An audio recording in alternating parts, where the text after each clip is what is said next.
কিভাবে বাচ্চাদের অত্যন্ত সহজভাবে শাড়ি পরানো যায়, যেটা রবীন্দ্র নৃত্যে বা কোনো ধরনের আধুনিক নৃত্যেও ওদেরকে পরানো যেতে পারে, সেটার একটা পদ্ধতি আমি আমার এক ছোট্ট ছাত্রীকে দিয়ে শিখিয়ে দিলাম।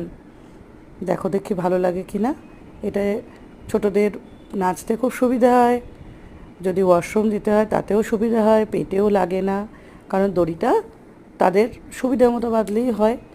লেগিংসটা নিচের দিকে থাকায় ওদের ওয়াশরুম যেতেও কোনো অসুবিধে হয় না। তাই যদি 2-3 ঘন্টাও এরকমভাবে পরিয়ে রাখতে হয় কোনো চাপ হয় না। হ্যাঁ, উপর দিয়ে একটা কাঁচুলি লাগানো থাকে, সেটা আমি এখানে দেখাইনি, এখানে আমি শাড়ি পরার প্রসেসটাই শিখিয়েছি। দেখতে পারো এবারের পয়লা বৈশাখের কোনো অনুষ্ঠান বা রবীন্দ্র জয়ন্তীর কোনো অনুষ্ঠানে বাচ্চাদের এভাবে পরিয়ে অতি অবশ্যই ব্লাউজের ওপরে একটা ওড়না দিয়ে বা একটি কোনো প্রিন্টেড কাপড়কে দিয়ে অতি কাঁচুলি করতে ভুলবে না। এবার কাঁচুলিটা যদি শিখতে চাও আমাকে কমেন্ট বক্সে লিখে রাখো, আমি কাঁচুলি বাঁধাটাও শিখিয়ে দেবো।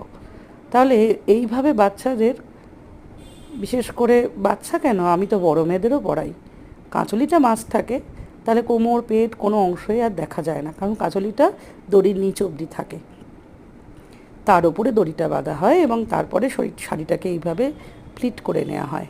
অতি অবশ্যই পিন করতে ভুলবে না কিন্তু, পুরো কুচিটাকে কুচি করে নিয়ে পিন। আবার যখন এই খোঁটগুলোকে কোমরে গুঁজলাম, দেখো পুরো ভিডিওটা বুঝতে পারবে, সেখানেও কিন্তু সেফটি পিন দিতে ভুললে হবে না, তাহলে কিন্তু খুব সুন্দরভাবে সিকিওর থাকবে। আর যদি পিন করতে ভুলে যাও তাহলে কিন্তু পায়ের আঙুল লাগলে সেটা খুলে যাওয়ার চান্সেসও থাকে। তাহলে ভালো করে লক্ষ্য করে নাও কীভাবে পড়াচ্ছি, খুব সহজ আর সুন্দর লাগে। বারবার বলছি, পেটের জায়গাটা ফাঁকা থাকবে না কিন্তু, বা ব্লাউজটার ওপরেই নয় কিন্তু, কাঁচুলি বাঁধা হবে অতি অবশ্যই। এখানে আমি শুধুমাত্র শাড়ি পরার প্রসেসটা একটা ছোট্ট আমার কুড়িকে দিয়ে দেখিয়ে দিলাম। এরা তো ফুলের কুঁড়ি, এদেরকে তুমি যত সুন্দর করে, যত মার্জিতভাবে সাজাবে ততই বেশি সুন্দর লাগে। কি আমার সাথে একমত তো? Renaissance dance academy, VIP Keshtopur, আমি শ্রীমতী রনিতা দত্ত। কমেন্ট করতে ভুলো না কিন্তু, মনে থাকবে।